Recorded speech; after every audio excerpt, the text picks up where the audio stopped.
In an unfortunate incident, fire broke out at a house belonging to Kuki in 3rd Street, New Chekon traffic point around 1 p.m. this afternoon. The area is hugely guarded by Assam Rifles, CRPF and SSB. The fire also extended to 2 neighboring houses owned by Meiteis. Locals blamed the Kukis for trying to portray Meiteis in a bad light. They question as to how the fire could have broke out in a heavily guarded area. The fire broke out unexpectedly when the entire Manipur was calm for a while. Fire tenders tried to control the fire.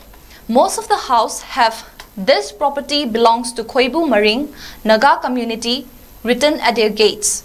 Mara Paibis and club members blame Kukis for the fire.